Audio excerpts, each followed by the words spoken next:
Welcome to episode 8 of Stay at Home Girlfriends. Cam, can you believe it's episode 8? No. It feels like we started this 2 seconds ago, but we've already done 8 episodes, which is amazing. Thank you so much if you've listened to them all. We are coming to you live from Orange Beach in Alabama. We are on a family holiday right now, a little family vacation with your parents, and it's honestly one of my new favorite places. I love it here. Yeah, we're in the Gulf of Mexico, which has beautiful green oceans and white sandy beaches and delicious shrimp. I can't comment on the shrimp, but it is stunning. The beaches are so perfectly white and sandy and just gorgeous. The only issue that we've had is there've been some jellyfish. But there weren't any today.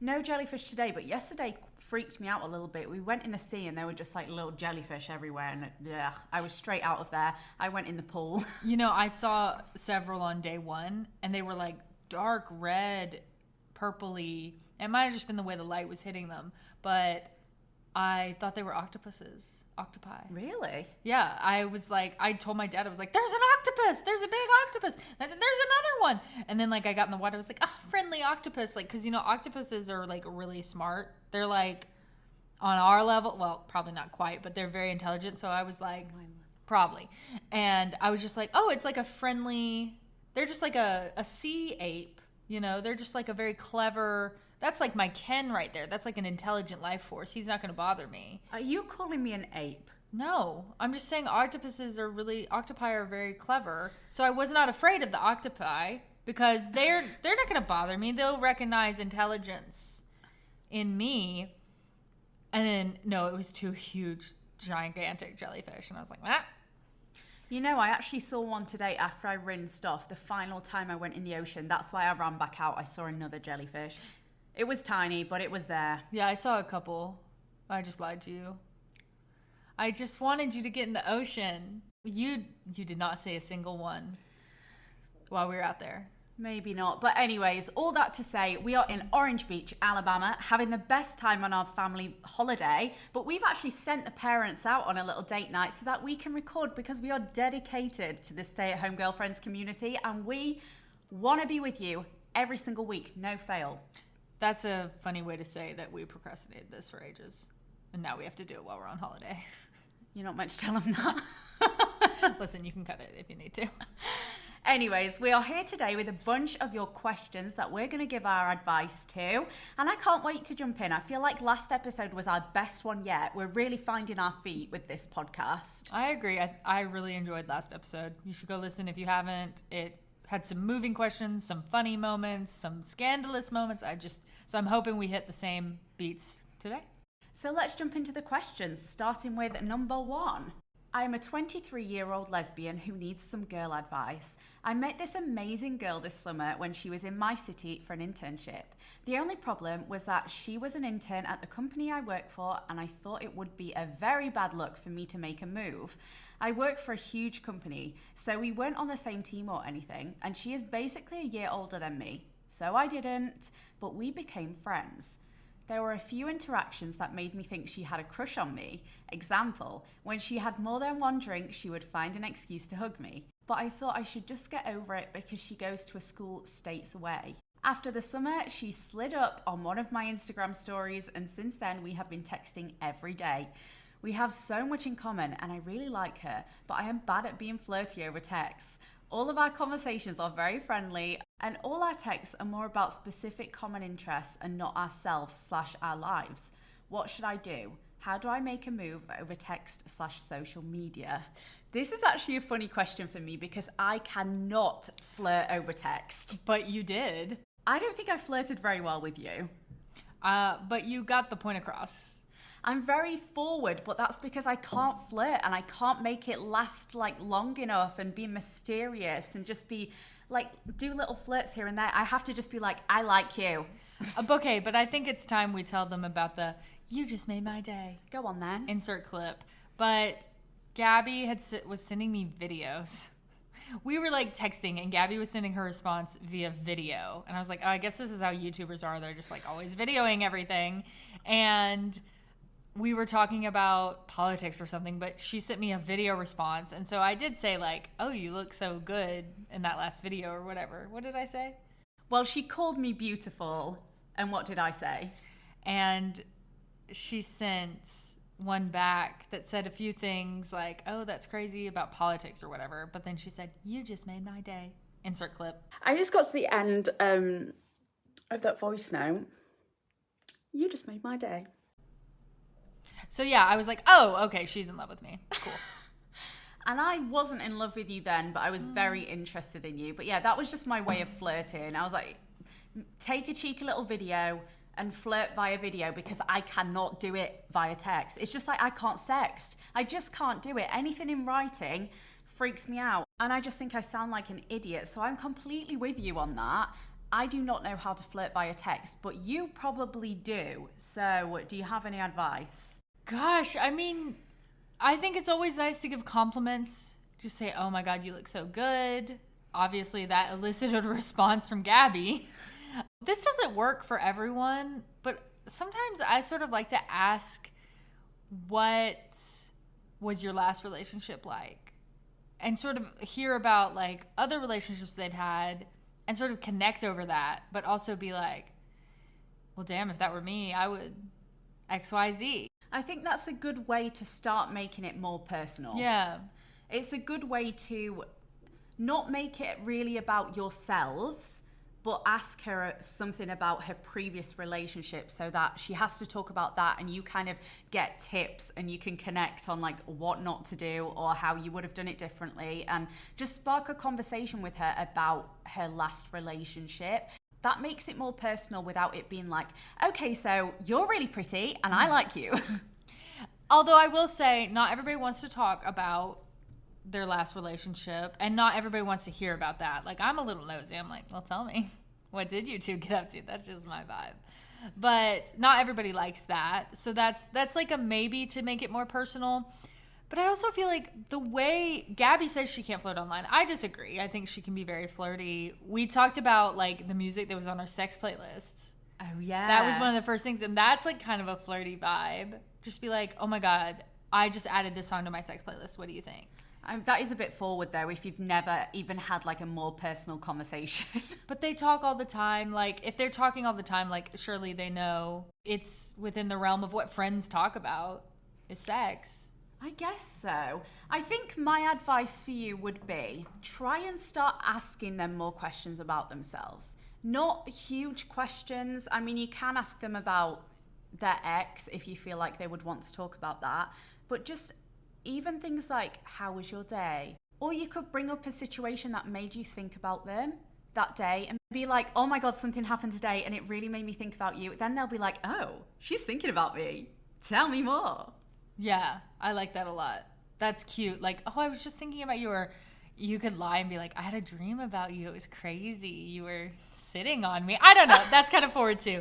But I also think Gabbie says she can't flirt, but at the end of the day, she was the one who said, I like you. Like, there's a vibe between us. So maybe just be honest. Gabbie literally said, I'm sensing some sort of vibe. And the rest is history. The rest is history. I was like, yep, there is one. And we started talking about, okay, so we're going to do this. Yeah, that's basically how we discussed our feelings for each other. I was just like, I'm really sensing a vibe here. What is going on? Yeah, and then we did. Well, you asked me how tall I was right before that, and I was like, oh, she really wants to date me. Why does that make you think that? Because, like, girls, you know, some girls want to date a shorter girl, some girls want to date a taller girl. Well, the thing with me, actually, that is a big thing for me, because I've never dated a girl shorter than me. I'm 5'3", and I feel like I just always like being the short one. I guess that's how it is with when women date men and they say, oh, I want a big, tall man. That's kind of like how I am with women. I just want someone a bit taller than me. I could sense that about you. I was like, thank God I'm taller. As soon as you said you were taller, I was like, okay, there's a vibe. You're so shallow. I know. We actually have a question about that sort of thing coming up. Really? So, yeah, it'll be fun to talk about. But for you, listener, I would definitely say, I had a dream about you. This song makes me think of you. I'm making us a playlist.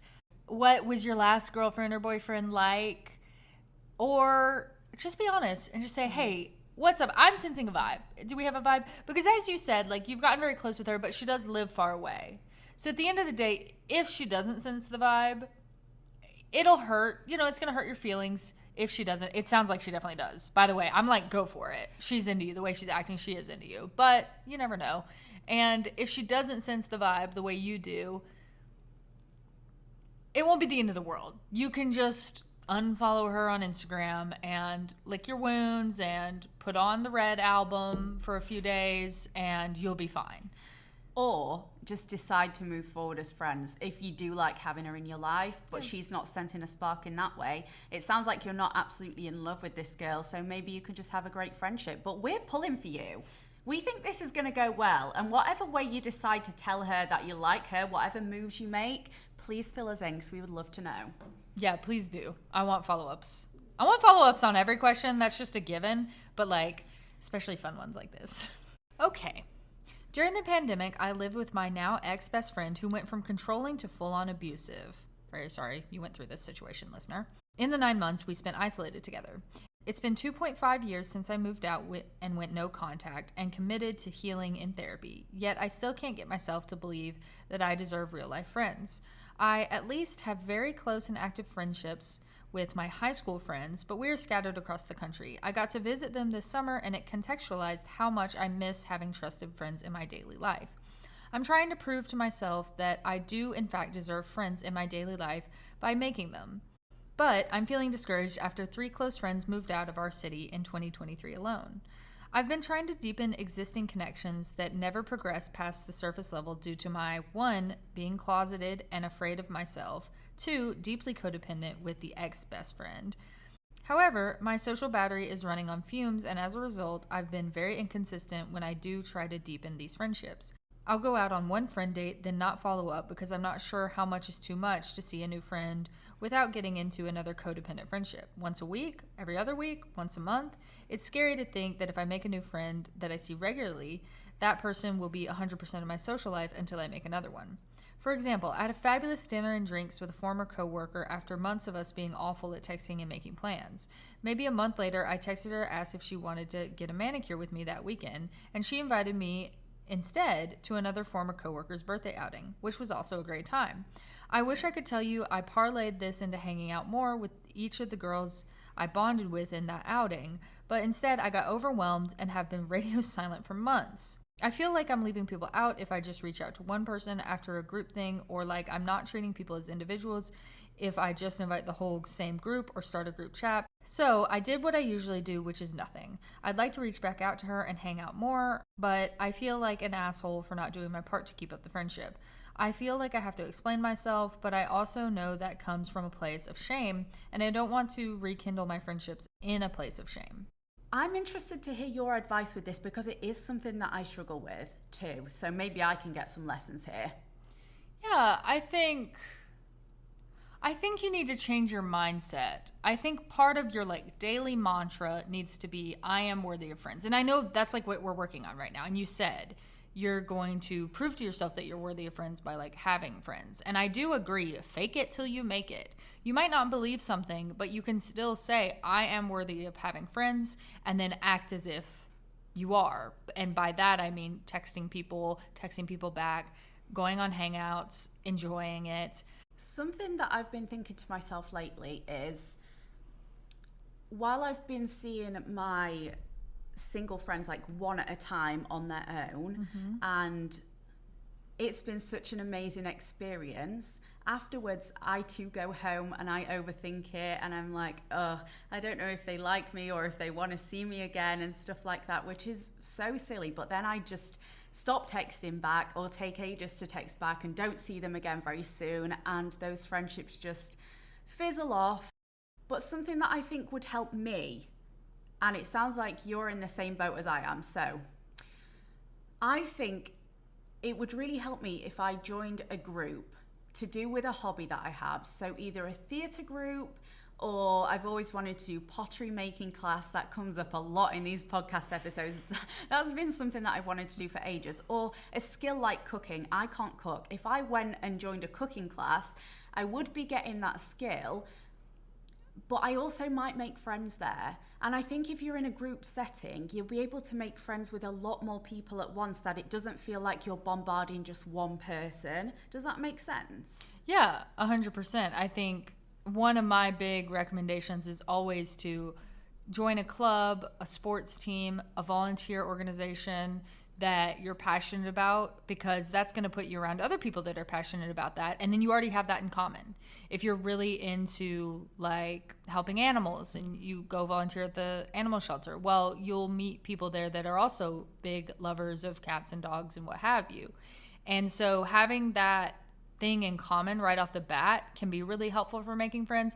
But this listener, I will say, has these connections, and what they have problems with is like following through and sort of solidifying those connections, because they're anxious about a codependent toxic situation because they've been through one before. So let me just say, I would stress less about the codependence. It sort of takes two people to be toxic together in that way, and lots of people are securely attached, and they don't have an issue sort of maintaining healthy boundaries and just maintaining healthy friendships. So let's assume the best of people. And if you start to see red flags, of course, back off.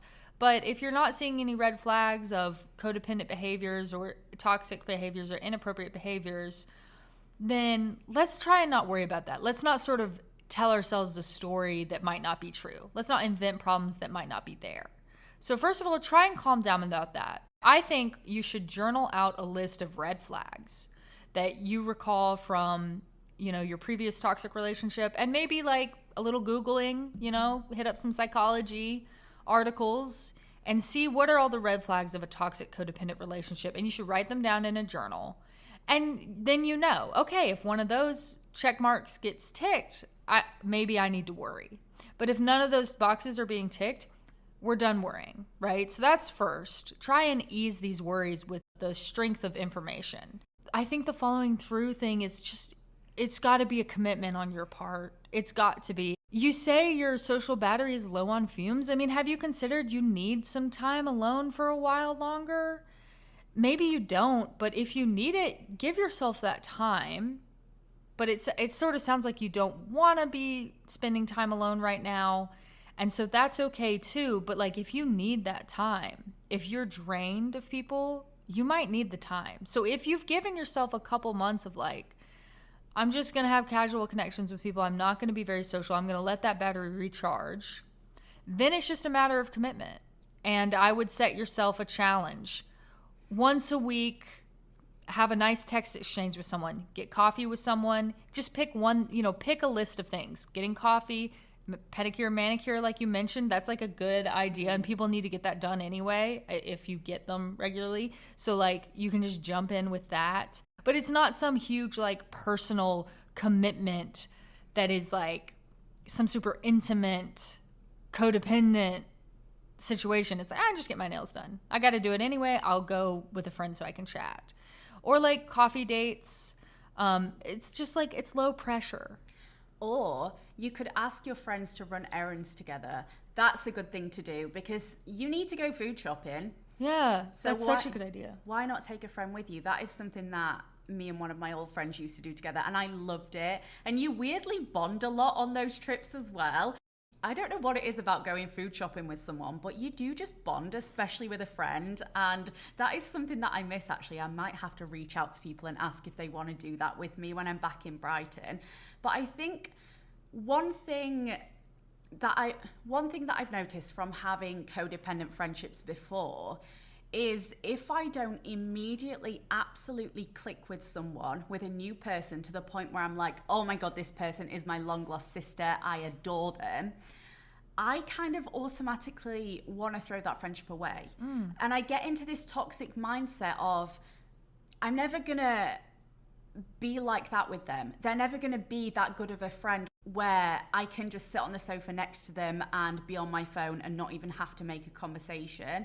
And I think when you've had a codependent friendship before where you do just click immediately and you are inseparable, you're like best friends, sisters, that kind of vibe, it is hard to go into new friendships and realize that if you don't get that immediate feeling, it's hard to want to carry that friendship on. And that's something that I struggle with to this day. And I just have to try and push past that and be like, look, that kind of connection is very few and far between. You only get that like a few times in your life, and you can still have absolutely incredible friendships with people that just are slow burners and take longer to form that bond. And to be honest, that is a little bit of a less toxic way to do it anyway.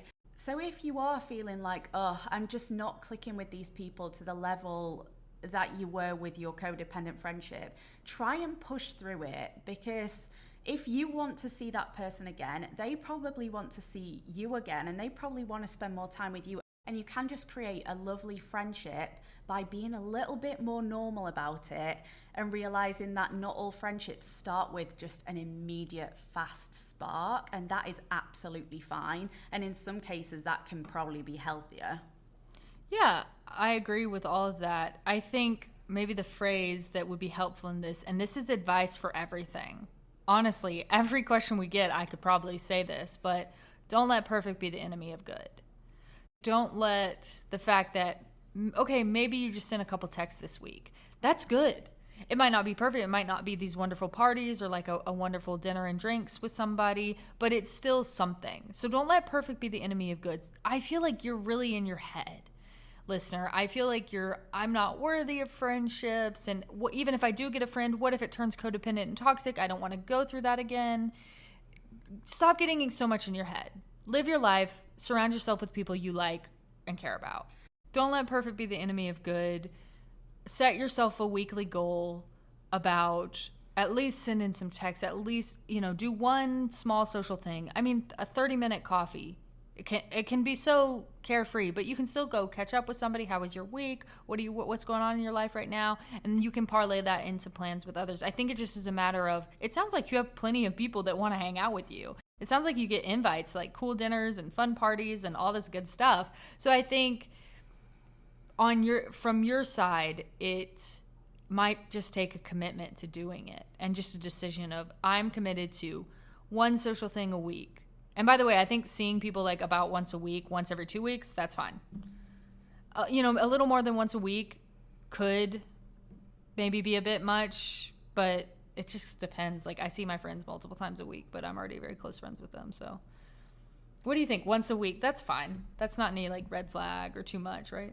No, I think once a week is absolutely fine. I think you should try and do everything that Cam said. Even just sending a text and reaching out is a great step to make. And if these people want you in their life, they will reach back out to you, and you just need to go with that. You just need to trust that they want to be your friend, and you are worthy of having them as friends, and try and build that connection, and hopefully you will get some great friendships out of it. Yeah, we're wishing you the best of luck. Okay, question 3. I'm a high school philosophy and ethics teacher and love my job, and everything is great in my life apart from one thing, my love life. In February 2022, my ex left me. He was my person, and I was devastated when he left. I was in a horrible depression when he left after losing my grandma, who truly was my best friend. She was a groovy little blind old lady, and she loved us both so much. We took her on day trips every Sunday, and honestly, she was my ray of sunshine. I got depressed after she passed away and was diagnosed with PMDD, a menstrual mood disorder, which is horrid. I miss him so much, but we blocked each other because I just couldn't deal with seeing him. He's moved on, and I even deleted Facebook to ensure I didn't see any pics of him and his new girlfriend. Even thinking about him with someone else makes my stomach drop and the anxiety creeps in. My question is, how do I move on when I felt real love? 18 months down the line, and I still think about him every day. We lived together, spoke about marriage, and picked out baby names. I wish I could shake myself and just get on the apps, but when I even think about being with someone else sexually, I just want to cry. I love my life, my job, my lovely humans I teach at work, my family, my small but close circle of friends. But how can I get over him? I do eventually want kids and a home and all that jazz, but I can't see it with anyone but him. We were together for 4 years, but basically lived happily in each other's pockets until my mental health came and ruined it for me. This is a really tricky question. I also have PMDD, so I know the pain of that, and I know every month when it comes to my period and my mood goes downhill horrifically. Like, I know personally how much it affects not just me, but everybody in my life as well. And it is such a horrendous thing to live with. There's period hormones, but then there's PMDD, and it is something else completely. I could be happy, over the moon, have had the best day ever one day, and then the next day it feels like I can't even get out of bed. I've got nothing to live for, nothing is worth anything, and I'm just struggling massively. And I know how much strain that can put on relationships in your life. It's affected me a lot, so my heart is completely with you with that. But I want to give you some hope and say that even though it sucks, and even though my mood still declines all the time every month, I have found someone who is happy to work with me on it and knows how to try and cheer me up. And although it sucks for you, and I hate the fact that you have to like deal with me when I'm like that, I wish I could just be okay all the time, but it is just a part of my life. I do want to give you a little bit of hope and say that I am with someone now who kind of accepts me for who I am and is always there for me during my PMDD struggles, and I really appreciate that. So hopefully that gives you a little bit of hope for finding someone in the future while you are struggling with PMDD, because it can really feel like you're just never going to find someone who will get it. Although I think something that would help me with PMDD and might help you is seeking out therapy if you can, and not only for PMDD, but for how you feel about your ex. It is 18 months down the line, and it sounds like you are really struggling to get over him to a point where it's kind of taking over parts of your life that could be moving forward. And I really feel like therapy might be a good place to go. Therapy's never a bad idea to try in these situations, so definitely recommend that. Also, please make sure you're talking to your doctor, to your gyno, to your medical team that helped you get this diagnosis, because there are very effective treatments. Obviously, we're not doctors and this isn't medical advice, but some things to research. Certain antidepressants can be very helpful, and birth control can really help control that cycle as well. So it's definitely good to look into all your options there. I just want to say, you seem to hold a lot of blame for yourself. You said my mental health ruined it for me. Please be gentle to yourself. Please be kind to yourself. You did not choose to have a very normal reaction to a loved one passing and to have a hormonal disorder. That wasn't your choice. This isn't something you did. It's something that has sort of happened to you. And so please be gentle with yourself about that. And just keep in mind, there are medical treatments available, and it's definitely worth looking into. But I do want to say, there is some great advice. I actually almost read this out on our first podcast episode, but it's not advice I wrote myself. So I was sort of like, well, let's not put that in the first episode. But this is one of my favorite things I've ever read on the internet. And it's about grief after like losing someone, like someone in your life passes away. But the way I connected with it was I had a horrendous time getting over a girl I was with for like 6 or 7 years. And this gave me a lot of hope. So I'm going to read it to you now, or at least some highlights from it.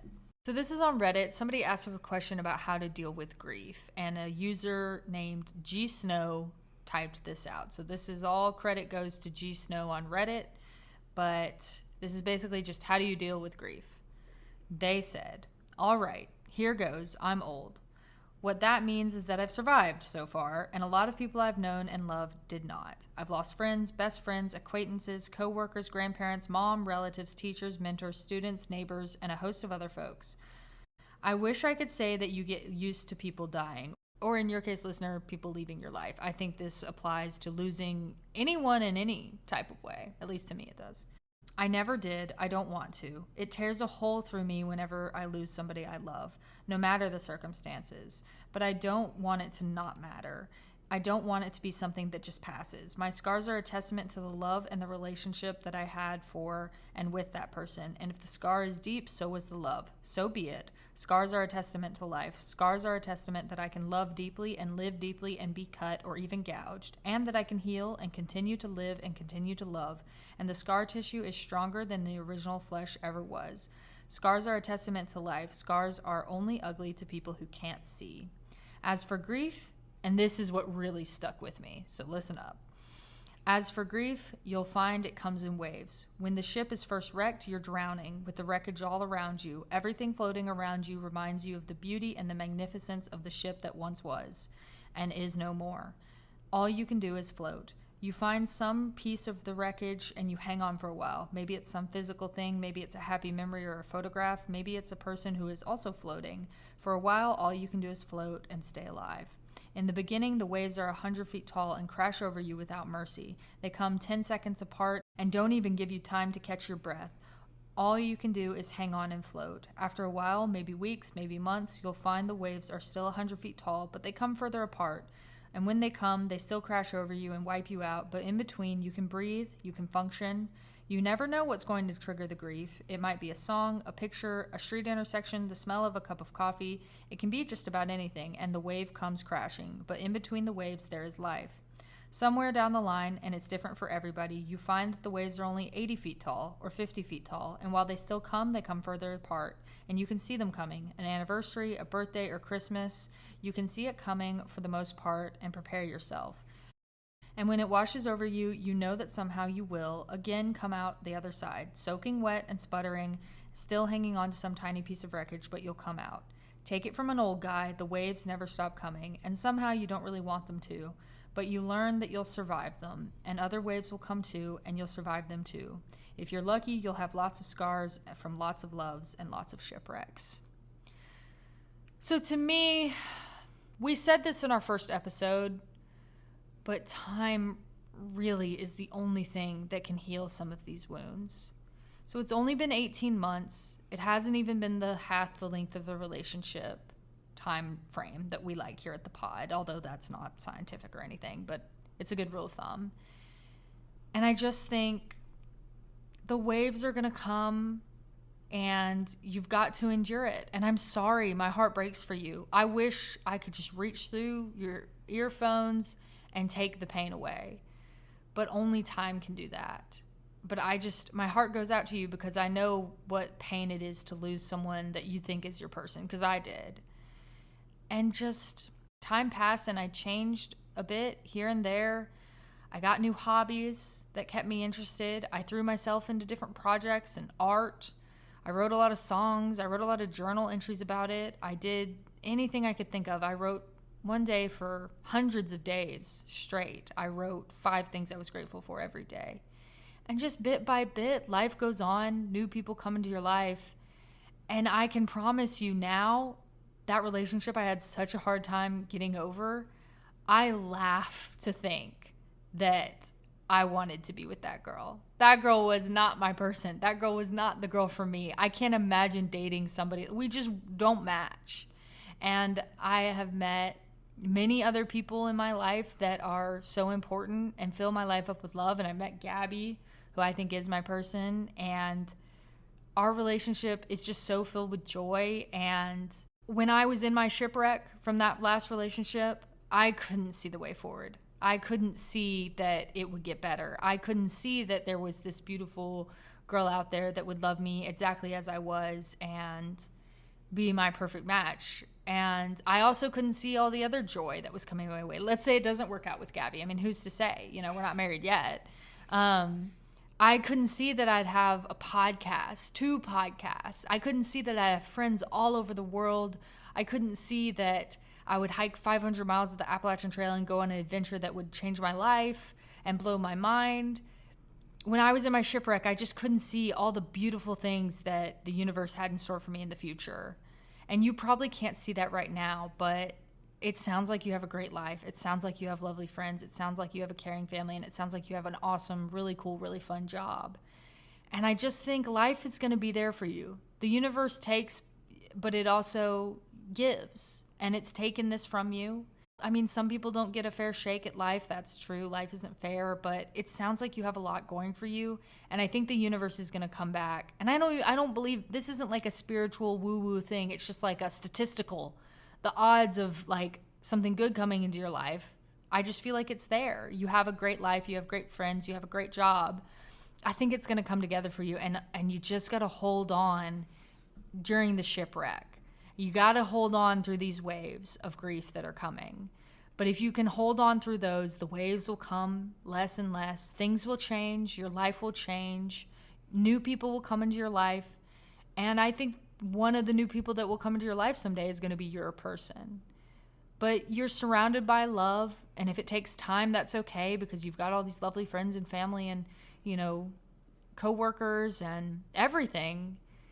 Everything's in your favor. And I think you're going to make it. But also, can we just send our deepest condolences? Because the time in my life that I spent hung up on that girl, devastated over the breakup, not able to see a future with anyone but her, and she was with somebody else, and I couldn't look at her social media. I promise you, I had to block her on Facebook. Literally, that happened. And now I do. Time has passed, and I just laugh about it. I laugh at myself, and I'm like, I cannot believe you were hung up on that girl. She was not the girl for you. And I think you'll get there. I think time heals all wounds, and it's really hard to go through, and it's hard to wait through all that time, but I believe you can do it. So just try and hold a little hope in your heart. I think everything's going to be okay in time. That was so lovely. I feel like I'm tearing up because that whole speech was so lovely and uplifting. One more thing that I do have to say to you. You have said you can't imagine yourself being sexual with anyone else, but it doesn't hurt to get on the apps, flirt with a few people, maybe go on a date or two and see how they go. You do not have to go on a date and sleep with that person. Ever. You don't have to do that. So why don't you, just for fun, get with your friends or your family or whoever you trust in your life to talk about this stuff with, make a cheeky little Tinder profile and see where it takes you. Just have some fun. It might make you forget about your ex for a second. You might meet the love of your life on there, but even if you don't, you could just have a great time, and it might hopefully make you forget him a little bit. Yeah, it never hurts to just see what's out there and, flirt a little with people or whatever you're ready for. It sounds like you might not be ready for that, but that's something to look forward to maybe. Just a cheeky little flirty Tinder profile. Maybe in 6 months, you check in with yourself and see if you're ready for that. I think that's a really good idea. Maybe it's a bit of a toxic idea, but I do fully believe the best way to get over someone is to get under someone else, other than giving it time and getting through the shipwreck and all that beautiful metaphor stuff. But if you're looking to turbocharge things or just take your mind off it for a while, some cheeky little flirting on Tinder or dates could work as well. And it will make you realize that there are other great people out there. Even if they're not your perfect match, great people exist. And you could find some friendships. You could find, as I said, you could find the love of your life if you're lucky. But it might just be a good idea just to test the water and realize that there are great men or women, depending on your sexuality. There are great people out there too. And you will get over him one day and come out of the other end of it, and life will be great. Yeah, I think what I needed to hear when I was going through my hard breakup was everything's going to be okay and someday it won't hurt. And as someone who's been through it, I can tell you everything's going to be okay and someday it won't hurt. You just got to give it time. On to the next question. This is a tough one. My dilemma is that I've just started seeing this girl. When I say just started seeing, I mean we've literally only been on 4 dates. And I really like her. She seems kind and funny. We laugh together a lot. And I've never felt so at ease and comfortable on a date as I have with her. With a guy or a girl. I'm bi, by the way. The issue I'm having, though, is that while I'm so attracted to her personality, I'm not that attracted to her physically. I hope that doesn't make me sound shallow. But looks-wise, she just isn't my type, and I can't seem to get past that. Of course, I know that it's not all about looks, it's what's on the inside that counts, but I feel like you do need to be even just slightly attracted to them physically in order for it to work out, right? It's not that I find her unattractive, I'm just not like, oh my god, she's so hot and beautiful and I'm so desperate to kiss her. I'm starting to wonder if maybe that means I'm feeling more of a friendship vibe because, as I said, we do laugh together a lot, and she's definitely someone I could see myself being great friends with. Do you think I should still pursue a relationship with her and that I'll grow to be attracted to her physically over time? Or is it best to cut it off now and ask if we can just be friends? Ooh, that is tough. That's really hard. So I have a few thoughts about this. I'm going to jump in and say, I do think you should cut it off if you can't guarantee that you could grow to be more attracted to her, because she's just going to get hurt. If you say at the very top, you're so great, but I'm feeling friends vibe, we don't have that spark, I wouldn't make it about her looks. Nobody needs to hear that, but just say, I'm not feeling the spark. I really feel like we could be best friends. We could be really close friends, but that's all I'm getting. I think that is going to save her from being hurt down the line. I don't think you're shallow because we really can't help who we're attracted to or not. I'm wondering, it might depend on the exact details of her looks that you're not into. I mean, maybe there's some shallowness involved, maybe not. But everybody's a little shallow. We all have our standards about who we'll date and won't. And to an extent, we can't help that. It's like sexuality.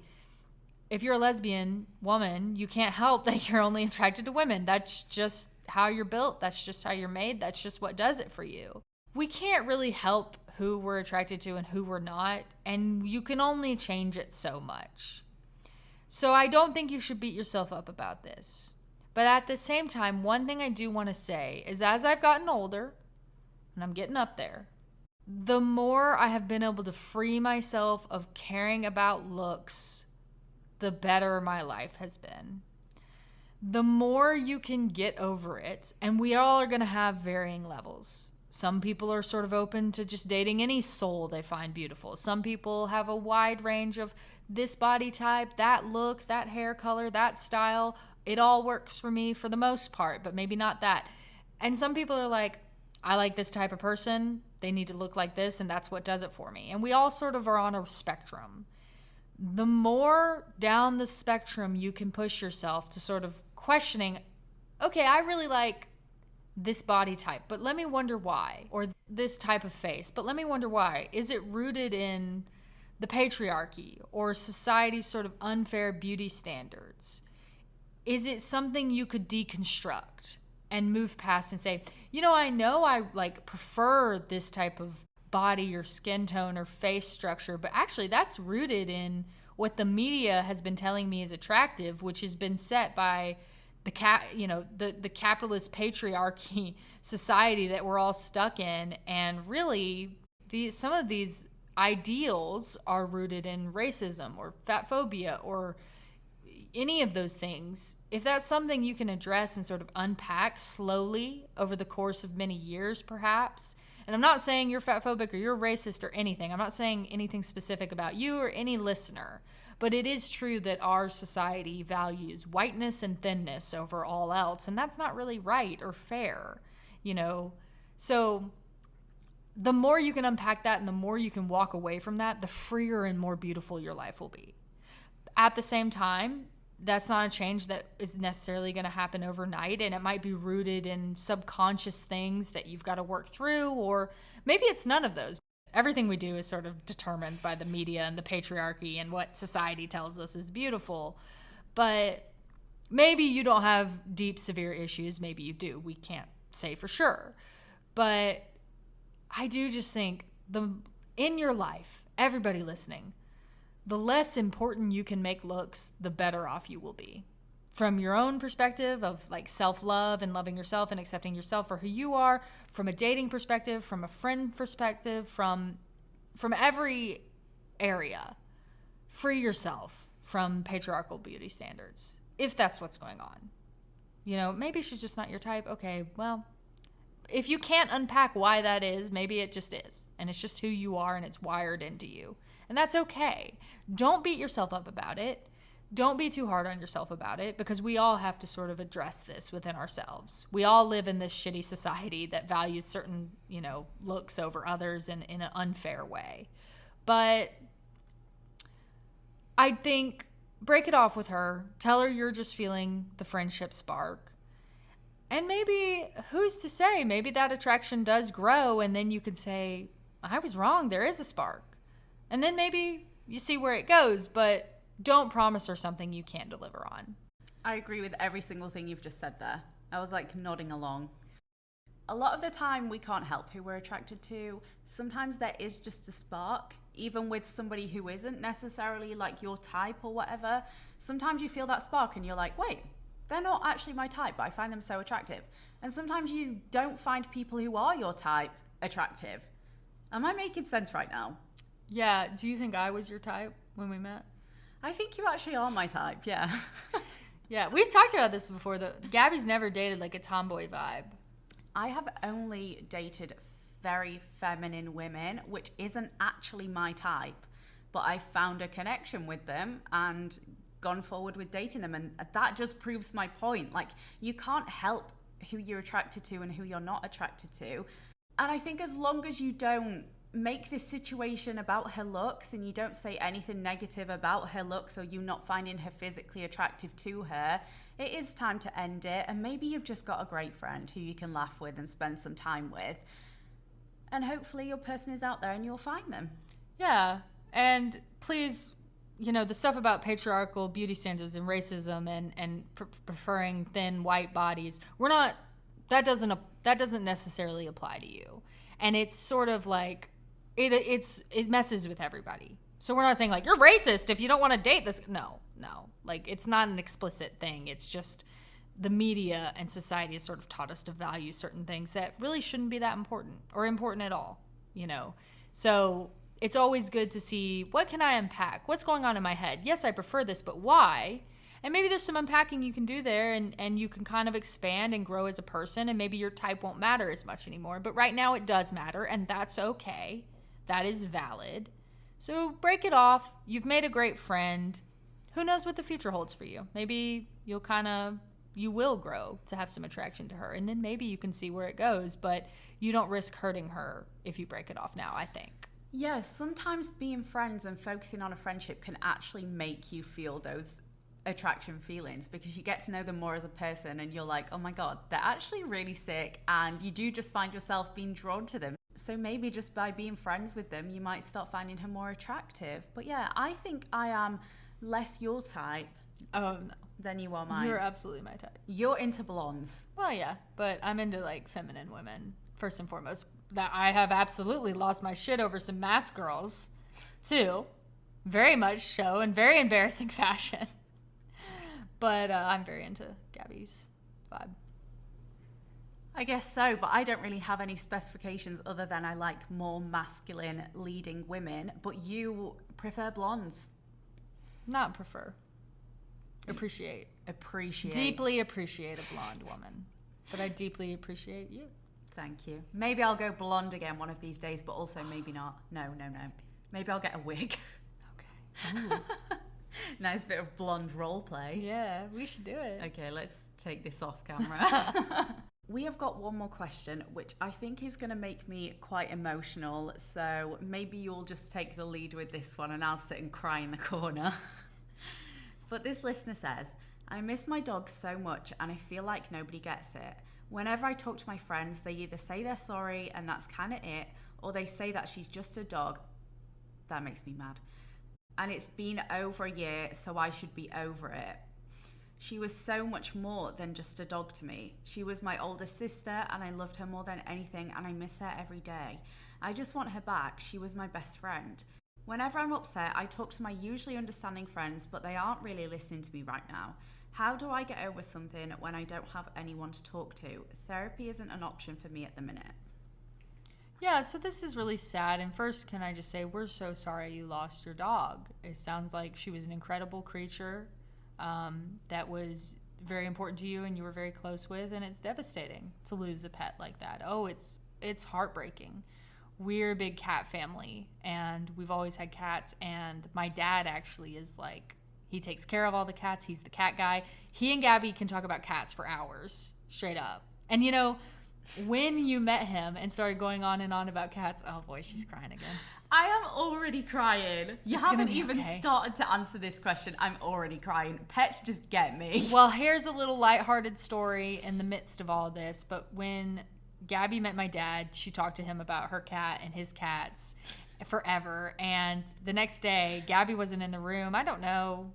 I was with him alone sometime later. He said, well, you told Gabbie to, you knew I'd like her if she talked about cats, so you told her to do that. And I was like, no, that's just how she is. She won't shut up about her cat. So we get it. We love pets, and every time we've lost pets, you know, it's devastating to all of us, and my dad takes it really, really hard, and it's horrible to lose a pet. It's a family member. That's your sister, as you said, or your baby, or your child. And I think some of the time you bond with the animal more than you bond with your siblings or your family. Look at me, God, I'm bawling. If you're watching this on video, I'm so sorry. I'm trying to keep it together. I did ask her if she'd be okay with this question at the end, and she said, you said it'd be fine. I said it would be fine because we need to answer questions like this. But the thing is, anytime I remotely think about losing my cat Nelly, it breaks my heart. And even just reading this question, having to think about how I would feel when he's not here breaks my heart. And I'm putting myself in your shoes right now, and it is heartbreaking. I'm sorry that your friends aren't there for you. That's a really, really tough thing to go through. If you've got no one to talk to about it, like, that is so hard. Sometimes talking is the only thing that does help. Do you have any advice for that section of this question? Well, my advice is, I saw a TikTok the other day with a little story about a dog dying and what happens after the dog dies. And I was like, oh, so that's just fact now. So here's what I'm going to tell you, listener. This is 100% true. When your dog dies, it goes up to heaven and it talks to God. And it says, oh no, I've lost my owner. And yes, I did cry when I watched this TikTok. I'll try and find it. We'll put it on Instagram, link it somewhere. But the dog goes up to heaven, it talks to God, and it says, oh no, my old owner, they're so upset, they're sad. What, I need to be with them, they need me. And God says, don't worry, we're sending a replacement that will keep them company and take your role over. And the dog's like, oh, really? So it's going to be okay? And God says, yes, but you have to train him first. So this old dog trains this little puppy, and he shows the puppy, here's what you do when they're sad, here's what you do when they're happy, you know, just be with them. And it trains the little puppy how to be the perfect puppy for the previous owner.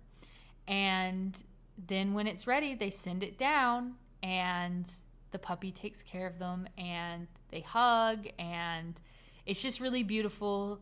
The previous owners gets this connection with the new puppy. And I don't believe in God except in this one context. I do think God is training with your old dog a new puppy for you. And when you're ready, that puppy will be sent to earth for you. You'll go to the shelter. You'll be walking across the street and you find it as a stray. However, when you're ready for it, you will find that puppy.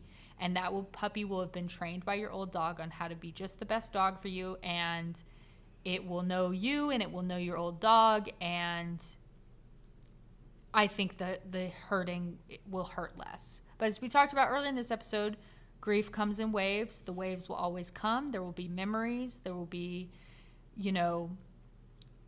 grief attacks will happen. But that puppy, I think, will help you get through it. When you're ready, it will be delivered to you from on high, and it's going to be okay. And in the meantime, friends can be great, and sometimes they can suck, and I think your friends are kind of sucking at this. And if you can't talk to your friends about it, I would journal it out. Or can you talk to your family? The rest of the people in your family who also lost this pet? Yeah, talk to family. And there's also a website called the Rainbow Bridge, which is about mourning lost pets. You might look into that. I think there's forums, and people can connect with each other and grieve with each other in forums like that. I think my dad has done that when he's really, really cut up about losing some of our cats and pets. But I would check out the Rainbow Bridge and see maybe online, are there any support forums where you can connect with people over that. And we're just really sorry. But I think someday everything's going to be okay. And it's okay that it's not okay right now. You've got to go through the grieving process. And there's no prescription time set on that. Some people might take longer than others. That's okay. You've lost a family member. That's devastating. But I think the good news is that puppy is going to be delivered to you when you're ready. And in the meantime, maybe try talking to family, maybe try journaling, maybe check out some of the forums online about grieving and dealing with pet loss. You might find some good tips and some good camaraderie there. But we're so sorry, and we are really, really wishing you the best. I do actually have a friend whose cat passed away, who she'd had for such a long time, and this cat was her full support system. and she ended up getting another cat fairly recently, like a year ago. And while she still misses her old cat with everything in her, she always makes posts about him still on Instagram, and I know that there's a big hole in her heart. I do know that her new cat is also slightly filling that hole for her. So like Cam said about the new puppy, I'm just going to echo that. But is it possible for you to get another pet, even if you can't bring yourself to get another dog? Because that might be heartbreaking. I know if I lost Nelly, I know I would find it so hard to get another cat because it wouldn't be Nelly, and that would be a mental block in my mind. So maybe you're struggling with that right now. Can you get a different type of pet? It is hard to go home when you've been used to having a little furry friend there and they're not there anymore. It's horrible. It feels like there's an empty space in the house, and it's just not nice at all. So maybe if you have it in your finances, in your heart, try and get another pet. Try and get another furry friend in your life in some capacity, or, get a lizard, get a snake. It doesn't have to be a furry friend, but that can help take your mind off the situation. You're not replacing them. You are just giving your brain another little life to focus on and to nurture and to hold a lot of your happy memories with. And I think that might be a good way to move forward. Like you said, it has been 18 months. Maybe enough time has passed where you are now thinking, yeah, maybe I can let another animal into my life. And that is the thing that I'm going to recommend for you. Maybe try looking into how you can get another animal in your life just to ease the pain a little bit. Yeah, I think God could have your dog train any number of pets. Maybe a whole horde of hamsters, or a little kitten, or a fish or a snake. Who's to say? But yeah, all jokes aside, we're really sorry you're going through this. And I do think finding something else to love when you're ready could be really healing. And not entirely healing, because the pain's never going to 100% go away, because that was a family member to you, like you said. But the waves will come more further apart. They'll be smaller. They'll be more further apart. Then they'll be even smaller. And I think it'll be more and more tolerable. Other than that, we just want to say we're sorry. And I know it doesn't feel like it, but I think someday everything will be okay. And I'm only saying that because that's always what I want to hear. Even if things aren't perfect now, even if things aren't completely working out right now, I do think it's important to remember and hold in your heart that someday things won't be like this. Yeah. Sending you all of the love, and I'm secretly hoping that you can get another animal in your life to take the pain away, at least a little bit. Yeah. And if you do, send us photos. Please do. But yeah, with all that said, I think that's where we're going to leave it. Any closing thoughts on this episode, Gabbie?